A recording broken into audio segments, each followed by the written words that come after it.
This is ContactTalkRadio.com. Consciousness in action. And you are taking action into your consciousness by tuning into Contact Talk Radio. And on TuneIn.com, Ping.fm, and Upsnap Mobile. Contact Talk Radio.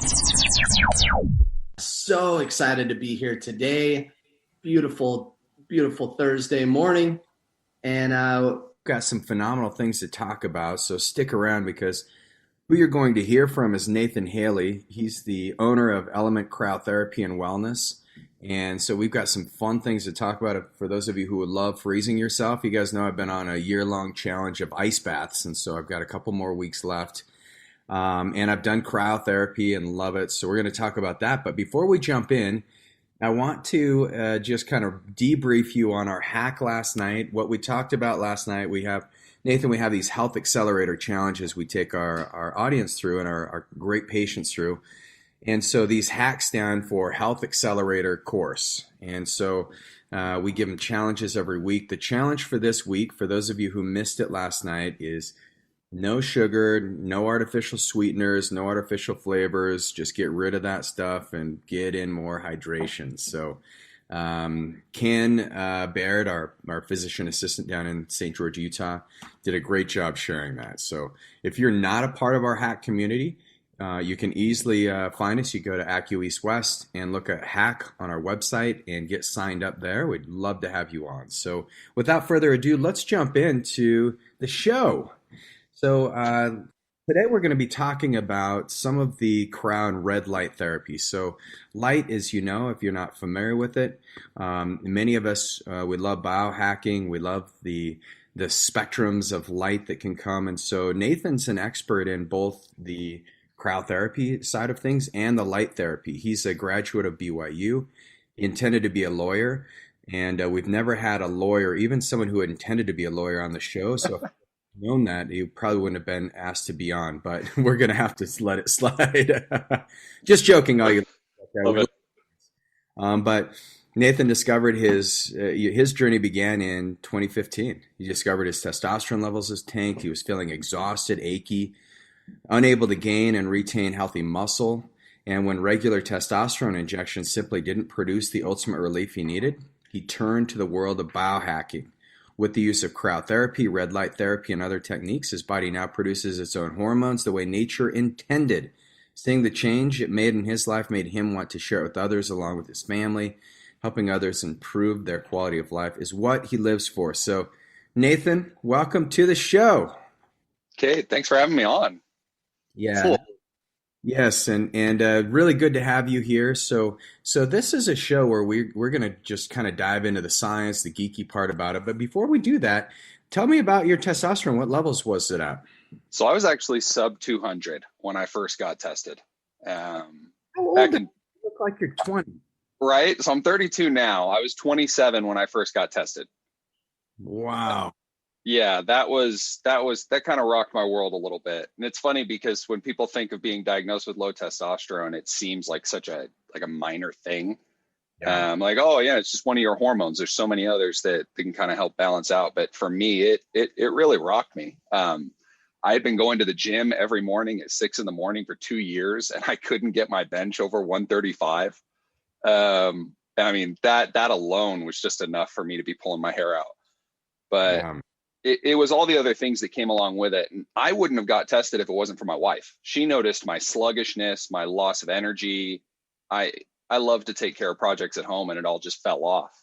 So she pushed me, got tested, found out those numbers. And yeah, that started a real fun journey. Doing the injections, and it's interesting, the information you'll find on the internet when you start looking into TRT, is that once you start doing it, that you're on there for good. And so when I first initially met with doctors, they were telling me, hey, let's improve your diet. So we tried other things first. I tried to switch up my diet, include different kind of hormone boosters, and those didn't help. So that's when we went to the shots. And it's, my wife didn't exactly like needles, so I was sticking the needle in my own hip twice a week. And I hate needles. Yes, you got to go deep. Yep. Oh yeah. Well, so my doctor, I actually ended up stumbling on a couple different opinions. And so even that whole side of things, you're getting different perspectives and different opinions. But what they told me is, hey, once you make this decision, you're on it. And so for 3 years, I did those shots. And yes, I was able to increase muscle size. I was able to get projects done and all that good stuff. But man, my quality of life, my poor family had to deal with the mood swings, of trying to get the testosterone levels under control. My cholesterol started to spike. I started seeing my inflammation markers were going through the roof. I mean, it was all sorts of stuff. And I just sat there and thought, this can't be it. And like you mentioned in the intro, biohacking. Once I got turned on to biohacking, I was introduced to Ben Greenfield, and I found US Cryotherapy up in Salt Lake. I met the owner up there, Tom. He's a good guy. Talked to me about testosterone and introduced me to red light and cryo. And really the rest is history.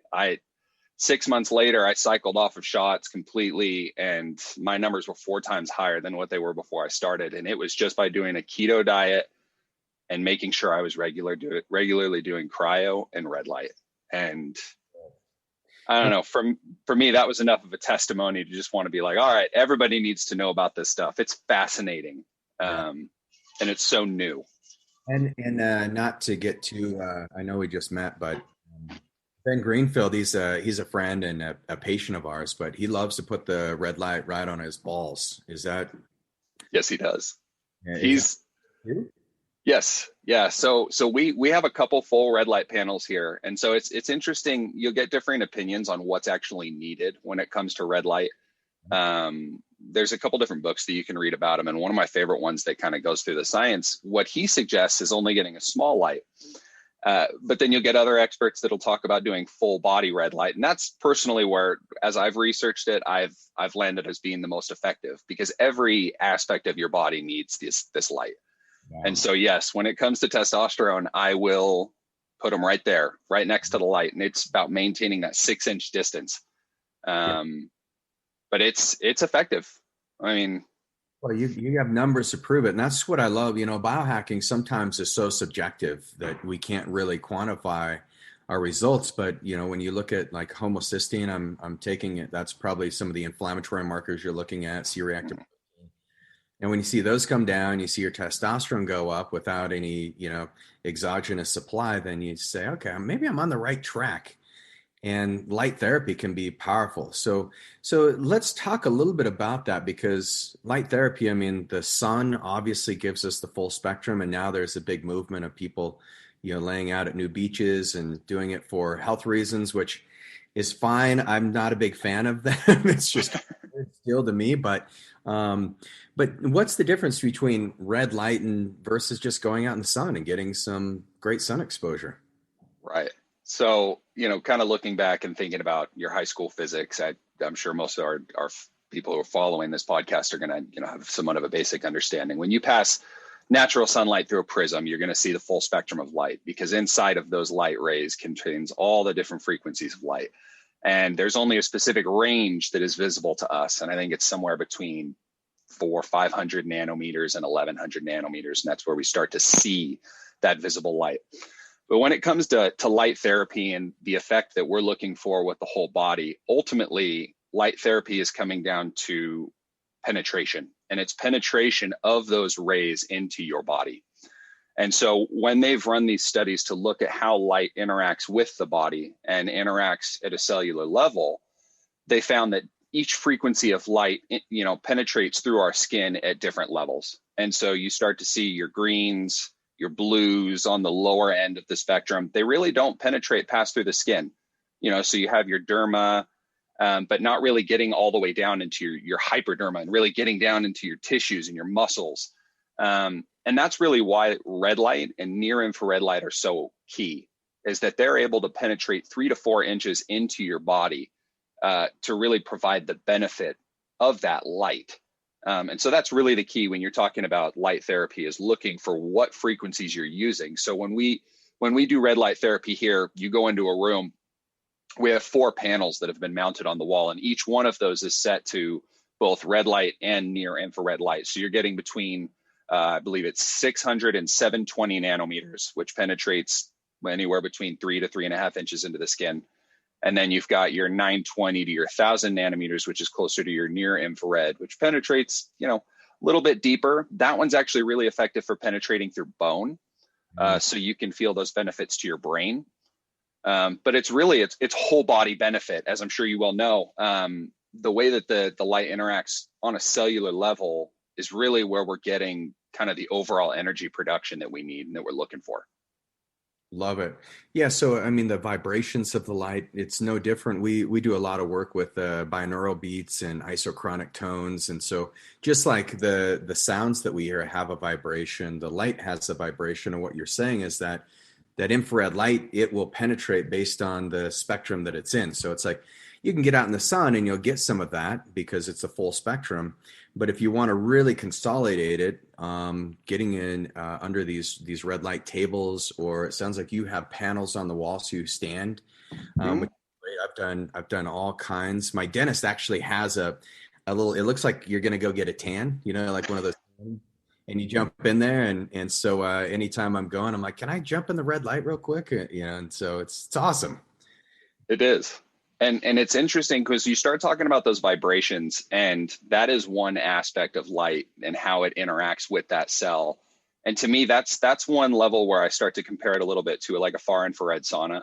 When you start getting into a far infrared sauna, you're using those longer, far infrareds to try and heat the body from the inside out. You're trying to shake, that cell and really get it to push out a lot of the toxins that are on the inside. What I love about red light, and one of the main benefits that's come from these frequencies specifically, is how it affects the mitochondria. And so the panels we actually have are called mito red lights. They take their mito from the beginning half of mitochondria and just the way that it interacts with them. But what it essentially is doing when it penetrates through the cell and it interacts with that mitochondria is that it's allowing it to produce more energy. So those mitochondria, working as power plants for our cells, are utilizing oxygen in order to produce ATP. Well, those red lights have been shown to help improve the amount of oxygen that's able to pass through the mitochondrial walls, which is kind of in turn producing more ATP, more energy for our body. And so we tell clients that come in, you're going to see better hair, skin, nails. And really the reason you're going to see that is because the outside is a reflection of the inside. And so if all of your cells, whether it's a skin cell, liver cell, kidney cell, brain cell, if it's functioning better, your outside is going to be a reflection of that. And you're going to start to see an improvement in your all around health. And it's funny because a lot of these treatments that we have, they overlap, but you start to see these benefits to where we almost joke that it's like we're trying to sell people a magic pill because of the myriad of benefits that come from it. It's pretty sweet. Yeah, well, you've alluded to some of the benefits that you get from exercise, right? And if you could encapsulate one thing that would, basically be a panacea, it would be exercise. And so exercise is partially what cleans out our mitochondria. It activates the cell function. There's even a gene, I don't know if you're familiar with peptides much, but I know a lot of our audience, we do a lot of peptide work, peptide therapy, and there's a peptide called MOD-SC. And you'd like this one, Nathan, because MOD-SC is activated when you do light therapy. And MOD-SC it's a mitochondrial derived peptide, so it cleans up that gene that allows for ATP production and energy production.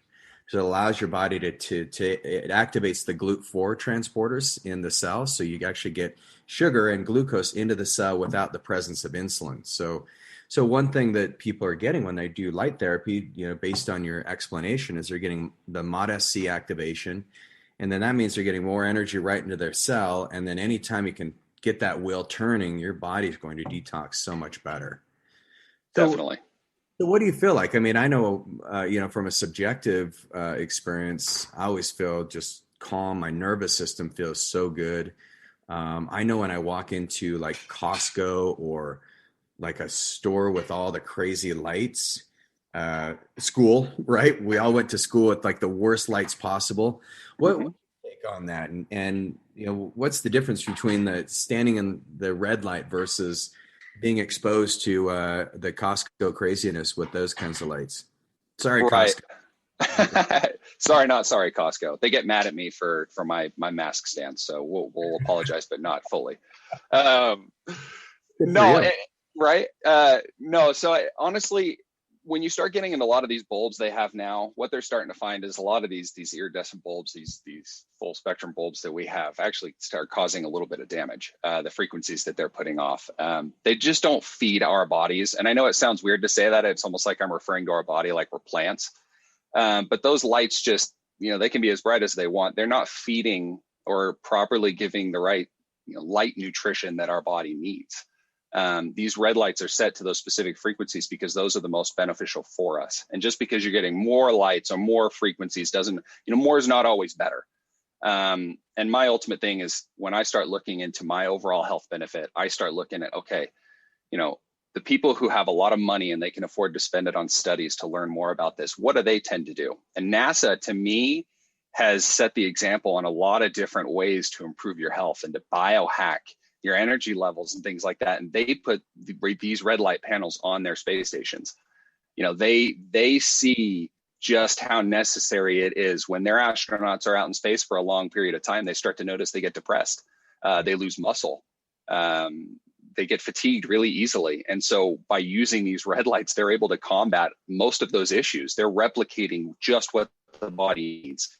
And to me, the biggest difference is it's like going to those, like eating basic carbs. It's like you're checking out and getting a hot dog on your way out, but you really need to be on a fully nutritious diet in our body for that. What its needs are, the biggest need is that red light. And yes, the other spectrums are important. I'm learning a lot more in terms of green light and the benefits that can have on stimulating the pituitary gland. That whole area is fascinating. And so I'm really just trying to gain as much knowledge as I can about it, because light and the way that our body responds to it, it's fascinating. So I see it as providing that proper nutrition and truly being able to feed it with the right light and the right frequency. But personally, I like the comparison. We had a guy come in and test him out, and his review of sitting in red lights, he said he felt like he was sitting in the sun on the beach without the UV rays. I'm like, I can kind of see that. It was relaxing, it's not like you're going to feel hyped up like you want to go run a race when you're done, but I definitely feel a mood boost and an increase in energy. Yeah. Well, I think light's such an important part of our day-to-day life. And maybe there is some photosynthesis that humans are undergoing. I mean, there's so much we're learning and all the time. And there's actually these I won't go on too big of a tangent here, but there's in Ayurvedic medicine, there are these gurus who claim that they basically look at the sunrise as the sun's coming up. They're getting direct contact with the sun, and then the sunset. And they claim they don't need anything else to survive. I've still, I don't know if that's quantified yet or if there's been kind of an isolated study, but that is some of the, I've read about these gurus who just love, that's what really, they say all we need is sun. We can live on just sun alone. Well, and something to that, I was actually reading an article where they were looking at specific times of the day and what kind of frequencies were coming through. And very early in the morning when the sun's just peeking over and you're getting that first morning sunlight, whether it's due to the amount of what's the right word I'm looking for? Objects it has to pass through, certain frequencies are able to make it to us. But early morning light has actually got higher levels of the most beneficial light that we need. So if you're going to sunbathe at any time, they have found higher levels of red light and near infrared light that are more beneficial for you in the morning and at night. So, it's funny, you start looking into these ancient type of ways of trying to treat the body, and they're tied into things that science is starting to prove. And I think that's just awesome. Yeah, I think we're just going to see more and more of that. And it's such a fascinating world that we live in, because we fail to realize like there is something magical that happens when you can watch a sunrise or a sunset. And we just think it's the visual, there's more than just the visual aspects of it, and taking that all in. Hopefully next time you guys are all out on watch the sunset, you'll see, this is pretty darn cool. And actually you may be getting some therapeutic benefit from it. So you're big into light, and I love it. I think light is so powerful. We have these little Mingan pads in our acupuncture tables, and we put infrared light on our patients. And a lot of times our patients don't realize, they think we're just putting a heat lamp on them. But actually it's infrared light that's passing through a mineral plate. So there's 32 different minerals that light passes through. So it changes the frequency and the vibration. So it penetrates into the area that we're working on. And so by them going and standing in, going to element and getting exposure all over, it's even better. So love what you're doing. But I want to talk about ice now. Now that we got everyone all comfortable, let's get people uncomfortable. So cryogenic tanks are weird because you got to wear gloves, you got to wear underwear, at least have like the bits covered up because it gets so darn cold in those liquid nitrogen tanks. But how did you get into cryotherapy? Groupon. Okay. Yeah, I mean, that was back in the beginning of my biohacking journey. I was listening to Ben Greenfield a lot, reading a bunch of those different articles. I started learning a little bit about testosterone. And then I started learning about cryo, and I just thought, I've always wanted to try it. I'm just curious. And so I bought a 3-pack and I went and did it. And I remember just that rush that I felt when I came out after that first time. I looked at Tom, the owner, and I just went, "Oh, you got me, man." I'm like, I'm not going to be able to stop coming back in here. It felt amazing. And so that was my first hook into cryo, was just that first experience. But following up and seeing the numbers that came along with it kind of just reinforced all of that. But cryo is amazing. And so you say cryo tanks. Ours isn't quite a tank. And the first one I got into wasn't much of a tank either. We refer to ours as a glorified Costco freezer. But it's a cryo built C1 chamber made by US Cryo. But you open the door and it's like you're shopping at Costco, but you step all the way inside. Yeah. And you say you have to have shorts on. You don't actually in this one. I will take my shorts off when I get in there for the first couple minutes. Okay. Well, thanks for the disclosure. Right? Hey, we have frosted glass up there, so in case anybody wants to do that, you have privacy. We did something that's a little bit different here in terms of privacy, and just an added note is we actually put a sliding door in front of our chamber just in case anybody doesn't want to be watched while they're doing cryotherapy. Yeah. I found that's one trend in the cryo industry is they like to put the cryo chamber right next to the opening so everybody can see what's going on. And I just thought, well, if I'm taking all my clothes off, I don't know if I want people watching me do that. So we like to watch people suffer, apparently. I think so. That's got to be something to it. But no, so that's ultimately what got me into it. And then once I started to see those benefits, kind of like, in our little original intro, I'm the type of person where when I find something that works, I just want to share it with everybody. And so I called my dad and I'm like, look, here's what's going on. Let's do this. And we just kind of went all in and decided we were going to go for it. Utah County didn't have a chamber like what we were looking to put in here. And really the type of chamber is important. And that's one of the things that I think a lot of people kind of miss. There was actually a study that was done back in 2013. I can put the name, I can copy a link to that actually into the chat here in case anybody wants to check that one out. Yeah, for sure. So there's a link. US Cryotherapy actually puts this one on their website. This was done in 2013. And one of the most interesting parts of this was it was comparing the two different kinds of chambers. So the most popular one you'll see is the one where your head's sticking out. Those ones are more nitrogen based. And like I said, ours, you step fully inside. And really the reason why those two are so important is how you're activating your body's cold receptors. We'll get in a little bit more, I'm sure, as we continue to talk about the science behind what's going on inside your body as these cold receptors are being activated. But roughly about 75% of your body's cold receptors are waist and above. And it makes sense why, because that's where all your vital organs are. And that's what it needs to protect. So when you're getting into one of those chambers where your head's sticking out, yeah, they'll advertise that it's, somewhere 250, 300 degrees below zero. But a lot of that is lower half cooling.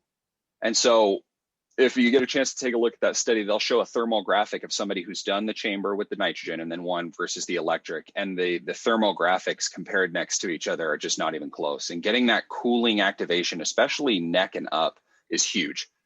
You get vagus nerve stimulation, but you really get a reaction out of your body that kind of provides all around body benefit. Really, that's phenomenal. So, so the thermography is actually showing that being in the closed capsule is better than the liquid nitrogen. So what are you pumping through there? Is it just refrigerant or?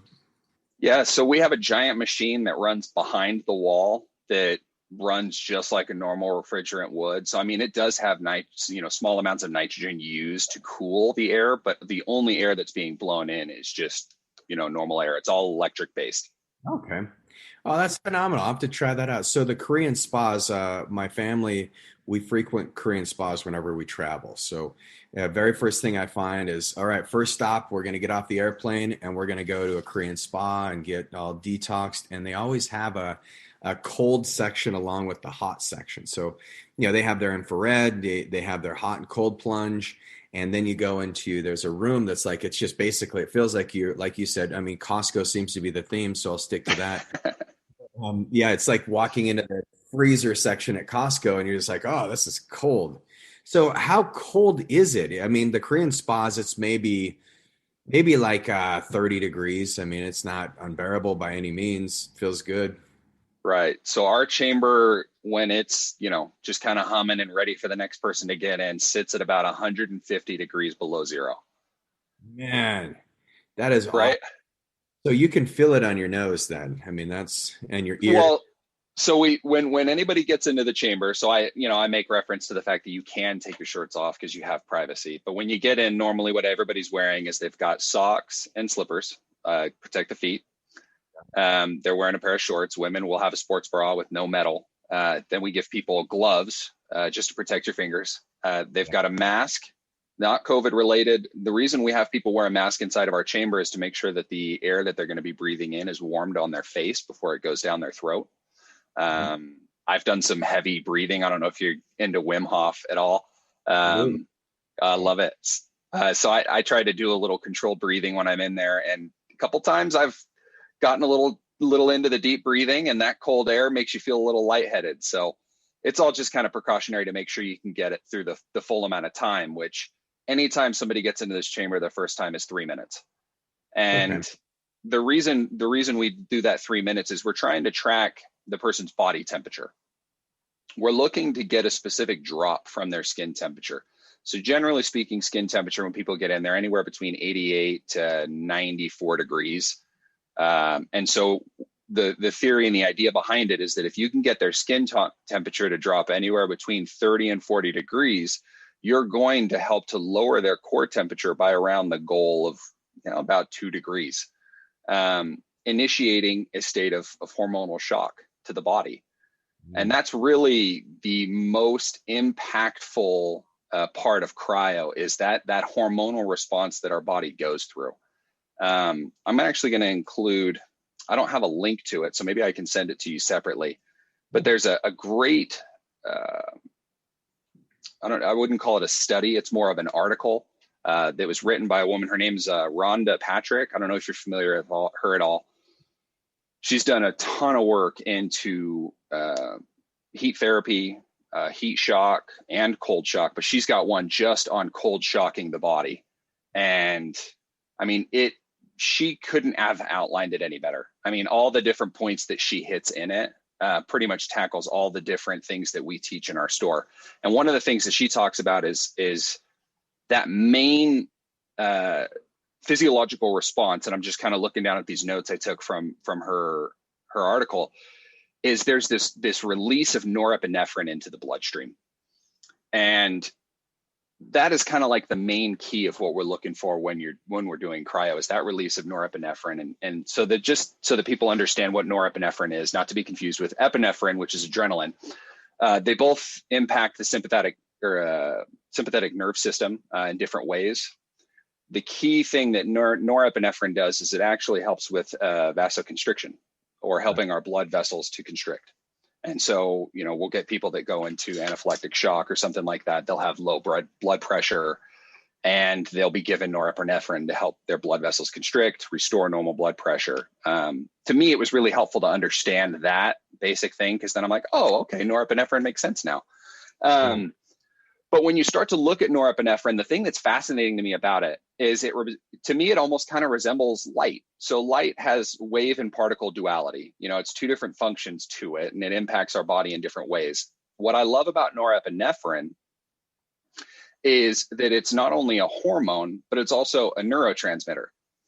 And so the way that it impacts our body is kind of twofold. And so when you look at norepinephrine as a neurotransmitter, when people start seeing lower levels or decreased norepinephrine neurotransmission activated inside of their brain, we tend to associate those with problems such as inattention, decreased focus, low energy, the things that I was starting to feel when I was in my low T situation. Wow. And so what we tend to do, doctors will treat these, ADHD type patients that can't really focus.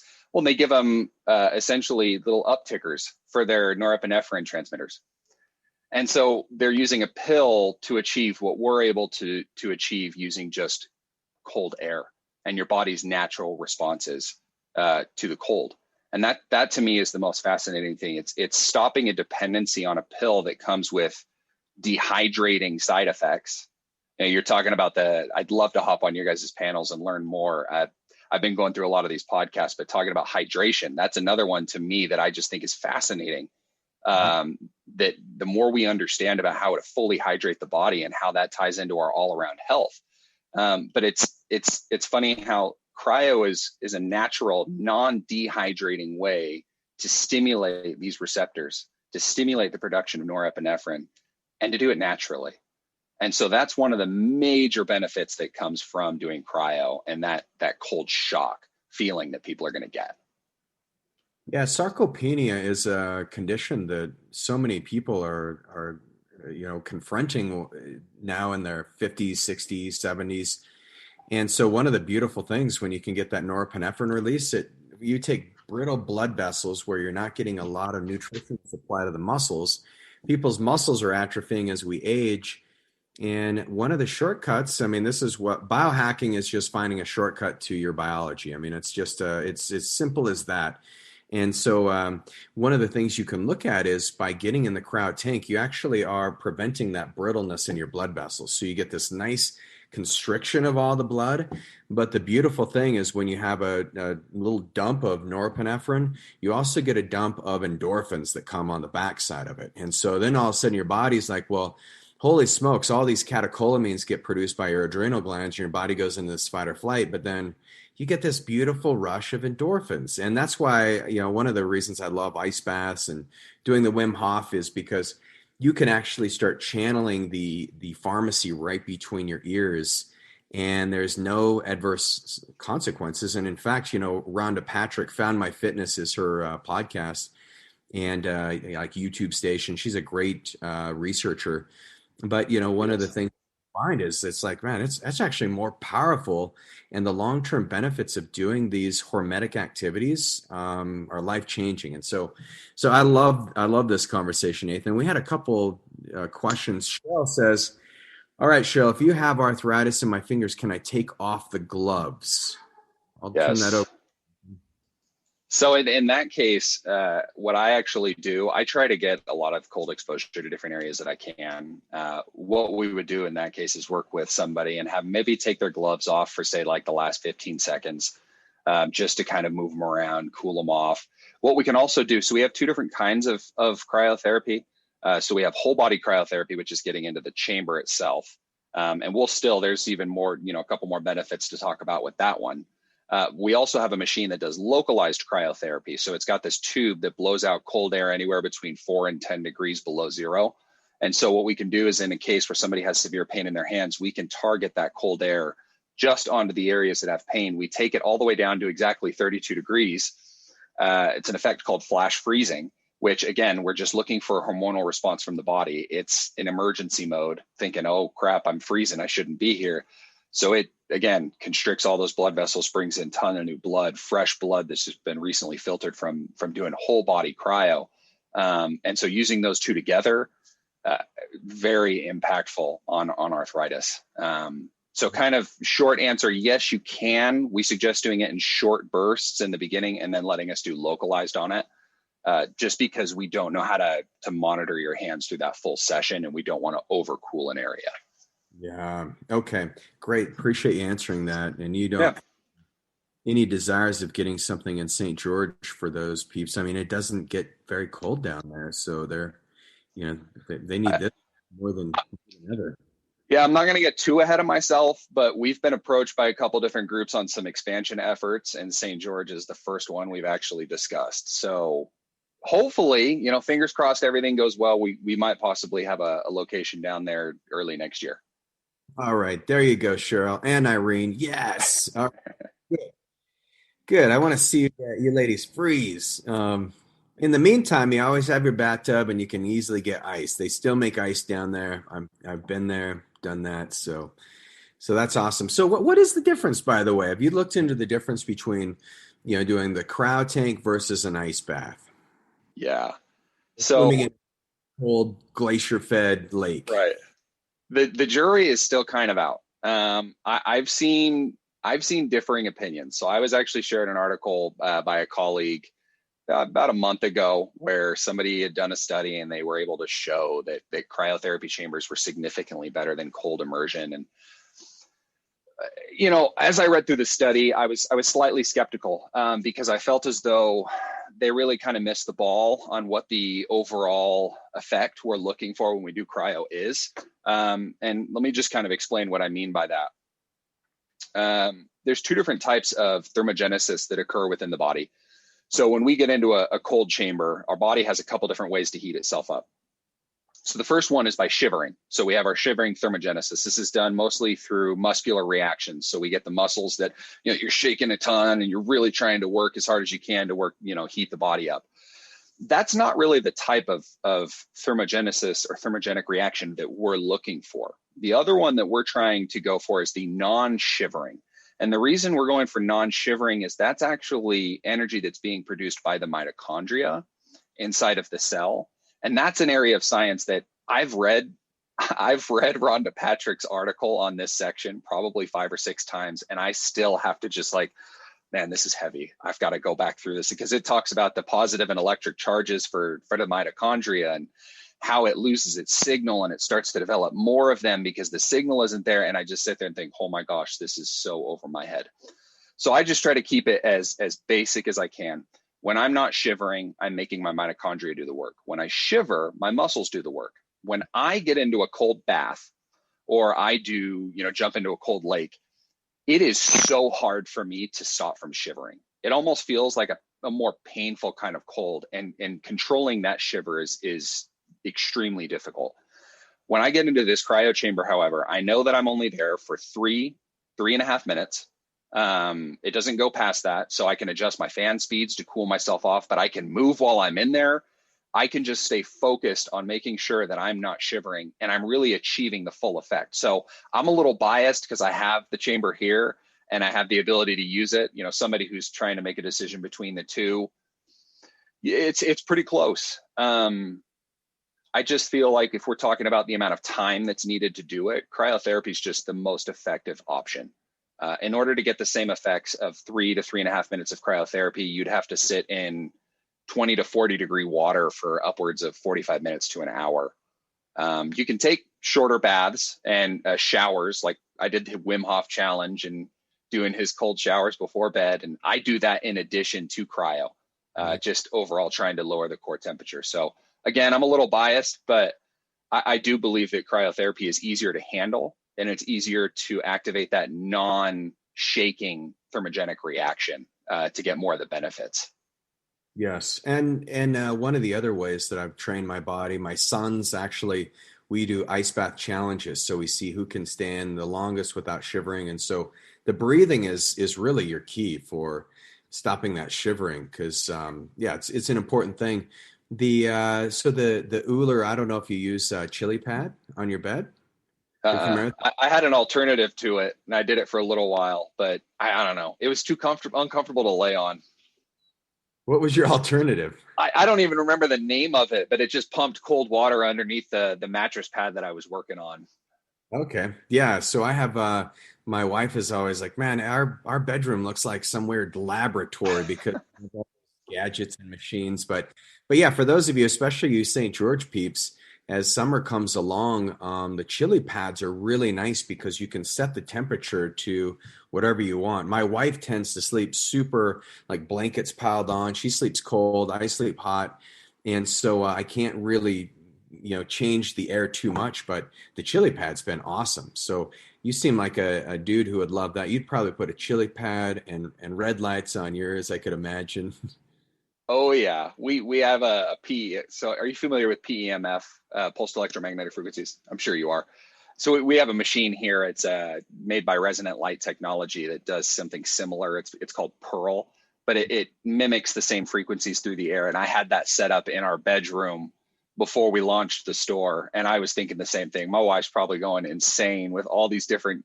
I got more foam rollers, yoga wheels, compression boots. I'm just like, yeah, I view myself as like a human experiment. If I can try to go through these therapies in different ways and find out the most effective way, I would rather experiment on myself. That way, when somebody comes in, I can be like, hey, do it this way, this way, this way. You're going to get the best results.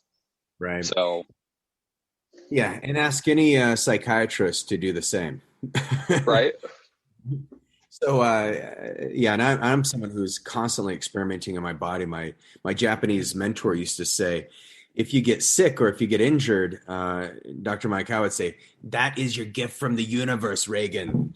And now you can learn how your body works. And so it's really powerful. So even in Chinese medicine, I mean, they've been experimenting on their health for thousands of years. I mean, they were looking for the immortal elixir. So they're out there, looking at herbs. They're finding lifestyle that really is congruent with nature. And so, all biohacking is, and the light therapy and the cold, this is using technology and it's using science. And it's saying, well, how can we shortcut that? And I love your answer on the, because I've asked people all the time, cold plunge versus cryo tank. And I can tell you that a cold plunge and taking an ice bath is a lot more work than it is to just go hop in for 3 minutes and then hop out. But for those of you, if it's late at night, you don't want to get in your car and drive and go get that thing done. Well, put some ice in your bath because it makes a huge difference. And yeah. Oh, thanks, Carly. Carly's provided a ton of links for you guys in the show notes here in the chat. Those posted as well. So Nathan, if you look at the next iteration, so there's a lot with cold shock proteins, heat shock proteins that we've talked about today. We look at light therapy. We look at the cold thermogenesis. What's the next step? What do you see is the future? I noticed you're wearing an Aura ring. I take it. Yeah, there it is. So what do you see as kind of on the horizon in the biohacking world, or even an element there? Yeah, it's kind of interesting. It's a fun, I don't know. I really like where healthcare is right now. I feel as though the most recent lockdowns and everything have really focused people to be aware of their health and to put a lot more attention into not just doing what they're told, but actually reading studies and finding things that are truly beneficial. I am a believer that ultimately our health is going to come down to reconnecting our body to the natural elements of the earth, which is, obviously why I, wanted to name my company Element. And so every therapy that comes out that I feel is in some way reconnecting us to where I believe our bodies came from is going to help us to improve overall. You start to look at some of the discoveries that have been made in fighting viruses and bacterias and sicknesses. There's a plaque down in, I think it's Argentina, where there was a piece of soil and they pulled a little microorganism from the soil and they were able to produce a whole line of pharmaceuticals to combat a disease that we had been dealing with. And to me, I sit there and I think, well, there it is right there. We've lost a lot of our connection. And so I see a lot of these frequency beds that I've heard of, where they're set around, I believe it's, what's the frequency setting? Something like 253 hertz or something like that. But, just anything that's natural, that's using vibrations, lights, temperatures to try and shock the body, to teach it to do what it was meant to do. Regardless of your political opinions or ideas on health and vaccines and all those things, there's an argument to be made that the human body has the ability and the power to heal itself from most of the problems that we face if we just provide it the right tools. And so I see this whole industry as just going as natural as possible. I would really like to see blood work become a big part of it. I would love to see people aware of what's really going on inside of their bodies, not just when they start to see issues, but even when they're healthy, and being able to track those levels on a month to month, quarter to quarter type basis. I think just being overall aware of our entire health is really the direction that it's going. So, frequency beds, things like that, deep breathing, but just reconnecting the body. I think that's the major direction that we're looking to go. Yeah, I think it's so powerful because, we all said, man, we got this crazy virus coming in. Let's run away and hide from it. And I said, look, that's not how viruses have worked. I mean, you look at it, it's always going to affect the 10% of the population that's the most vulnerable and susceptible. And those 10% are the ones that need the light therapy. They need the cryo tanks. They've got to get the vibration fixed. And now we've got 5G coming on. And so we have all these EMFs that our body's combating with, and we do the blood work. So by the way, Nathan, we do the biohacking and then we do the blood work to make sure that they're actually in alignment and we're making progress. And I can tell you, most of the blood labs I read, within 6 months, people have a 300% improvement in their scores. And so we use objective data to quantify what we're doing, because I can hallucinate pretty easy, right? I can be like, oh, you're good, I'm doing my job. But I'm like, no, let's look at things objectively.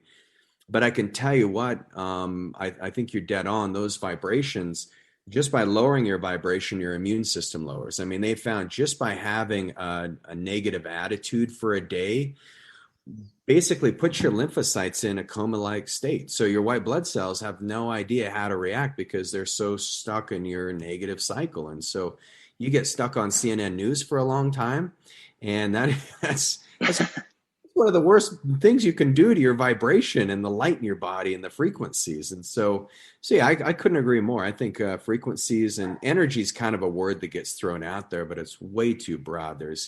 We got to start talking in frequencies, because these frequencies have already been quantified and we know what they can do. Yeah. And I think the knowledge that, a select few have is starting to leak through to the rest of us peons. I feel like there's been a lot more knowledge of the impact of frequencies than we've been kind of led to know about. And I think that's what I love about the time we're in right now. People are just so aware. You look at these, ketogenic diets that are popping out. And yeah, we've had Atkins and all these other alternatives that have come out through the years. I just feel like people are so much more aware, and they're asking questions, and the right questions. And so when we start to see things like frequencies impacting our overall health, when we start to see things like, cold shock, heat shock impacting our health, it's like, why would I not do that? Why would I not break free from, my dependency on all of these over-the-counter medications, these drugs that I'm getting prescribed? It's never ending.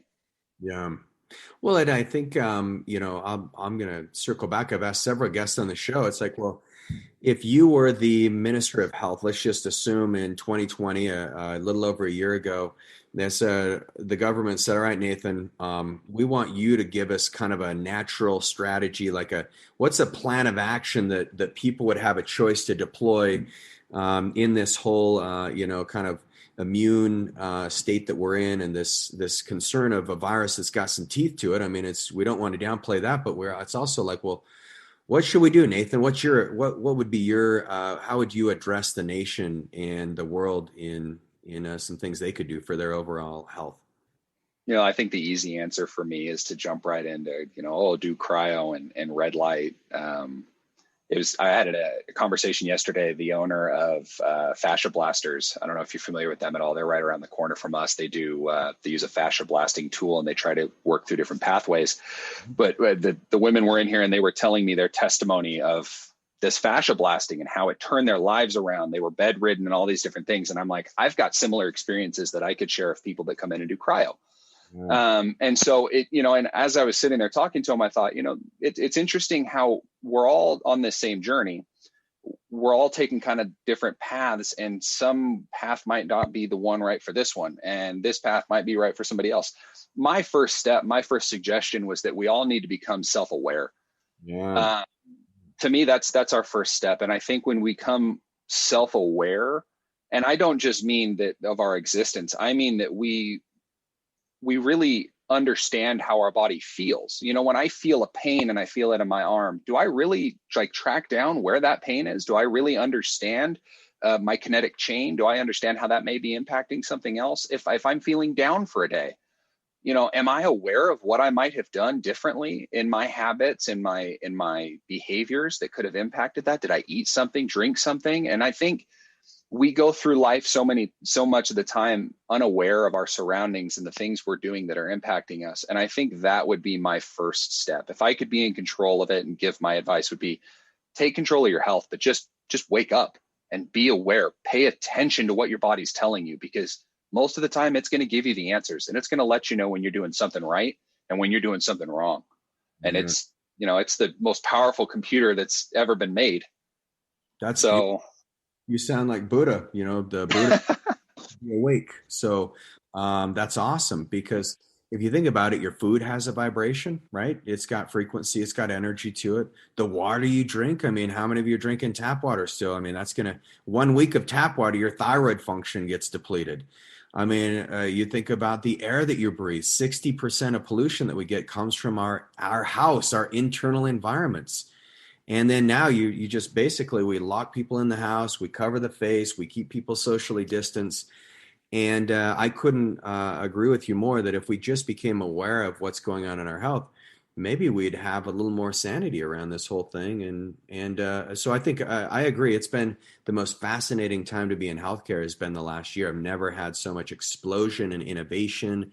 I just got off the phone with a great scientist who's in the stem cell department, and we're just talking about some great collaborations we're going to do. I've met the coolest people in the peptide industry. It's just been a really fun year.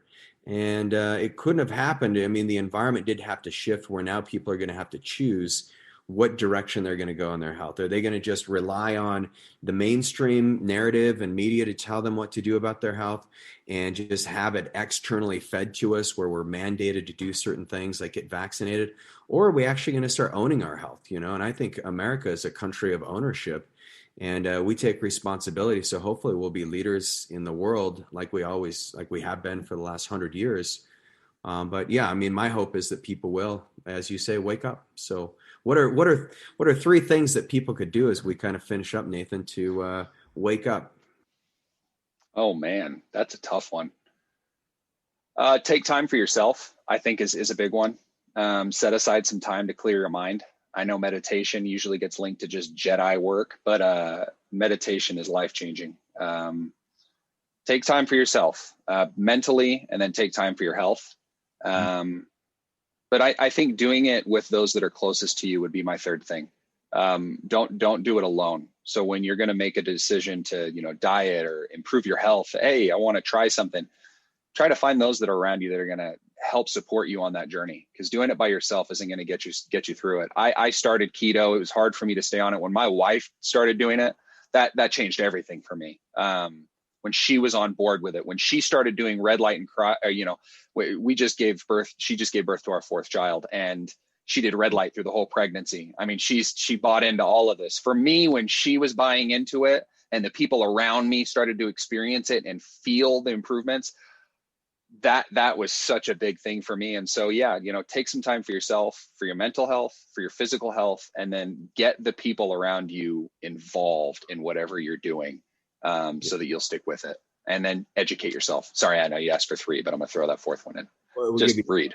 That's a beautiful bonus you gave us. So I think this is genius. So Nathan, it's been so fun having you here, and Element is a collaborative partner with our Anodyne Pain and Wellness Solutions Clinic. So everyone go down there, do some work with Nathan. Nathan, how can people get in touch with you or at least get your services? Yeah. So if anybody wants to reach me directly with any type of questions, there's my email address. So just nathan@elementcw.com. I respond to all, you know, messages that I get there. All of our information's online. We don't require appointments. So if anybody wants to come in and try cryotherapy, come on in. We've got an electric chamber, so we don't have to have you set it a week out, or give us a call. You know, we're always here and trying to give as much information as possible.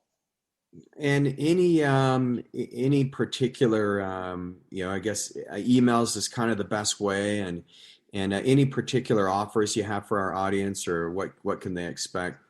Yeah, so there's one that popped up on here. So $10 for your first time cryo. So just $10 cryo. Normally it's $35 a session. We have memberships set up that are completely unlimited. So when you come in, we can walk through all those. People who are new to what we offer, we do something called the Wellness Starter Pack that gives you a chance to do cryo, red light, compression, localized, but everything we have except for EWAT. And that one's $49. And so those are a couple really, really good offers that people that are new to this or want to come try it can give it their first try. Love it. Well, thanks so much. And Carly did post that there. Now, Ruth's wondering where you're located, so maybe you could share your address. Yeah, I'll share the address on here. We're in Lehigh, over by the Smiths off Timp Highway, right across from Neaters. Right. There it is. Okay, Carly's got it there for you. Awesome. All right, Nathan. Well, this has been super exciting. So I can't wait to come down there and check it out and get my freeze on and my light on and get all cleaned up. So, no, this has been awesome. Thank you for having me on here. I really appreciate it. This has been a blast. Yeah, it's been really fun. My pleasure. We'll talk soon, Nathan. You take care. And everybody on the Hack community, can't wait to see you on Wednesday night at 4:30. And then we'll see you next Thursday at 9 o'clock here on Your Healthy Self with Regan. Love you guys. See you later.